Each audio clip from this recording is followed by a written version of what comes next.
میرے پیارے بچوں، آج کی کہانی ہے اللہ تعالیٰ کے احسانات۔ علی ایک بہت ہی اچھا لڑکا تھا۔ سب گھر والے اس سے بہت محبت کرتے تھے۔ علی بھی اپنی بھائی بہنوں اور امی ابو سے بہت محبت کرتا تھا۔ وہ امی ابو کی خدمت کرتا تھا، کام کاج میں ان کا ہاتھ بٹاتا اور چھوٹے چھوٹے بھائی بہنوں کی پڑھائی میں مدد کرتا۔ علی 5 وقت کی نماز پابندی سے مسجد جا کر جماعت کے ساتھ پڑھتا تھا۔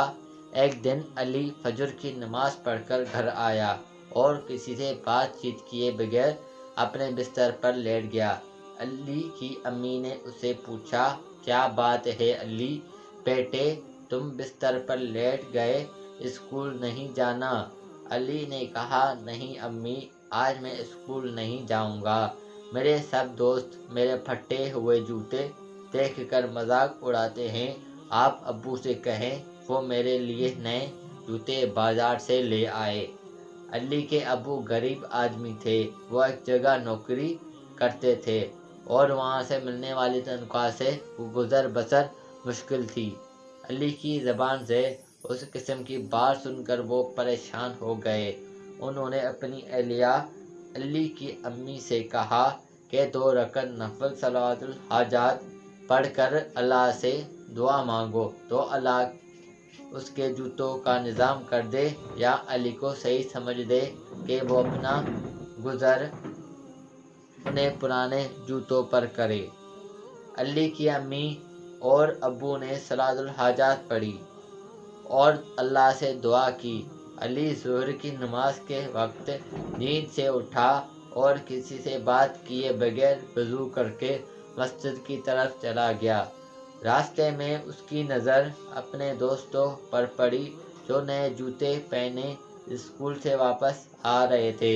علی ان سے منہ چھپا کر آگے بڑھ گیا کہ کہیں وہ اس کا مذاق نہ اڑائیں۔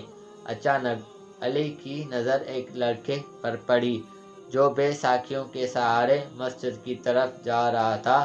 اس کے دونوں پاؤں نہیں تھے۔ اسے دیکھ کر علی کو بے حد افسوس ہوا اور بے اختیار آنکھوں میں آنسو آ گئے، اور وہ دل ہی دل میں سوچنے لگا کہ مجھ سے کتنی بڑی غلطی ہو گئی۔ اللہ نے مجھ پر اتنے احسانات انعامات کیے کہ مجھے تندرست بنایا، دونوں پاؤں عطا فرمائے، بغیر بے ساکھیوں کے میں چل سکتا ہوں، لیکن پھر بھی اللہ کی ناشکری کرتا ہوں۔ علی اپنی حرکت پر بہت نادم ہوا۔ اس نے نماز پڑھ کر اللہ سے توبہ کی اور گھر آ کر امی ابو سے بھی معافی مانگی اور انہیں سارا واقعہ سنایا کہ کس طرح اللہ نے اس کو صحیح راستہ دکھایا۔ کھانا کھا کر علی گھر سے باہر جانے لگا۔ علی کی امی نے پوچھا، بیٹا کہاں جا رہے ہو؟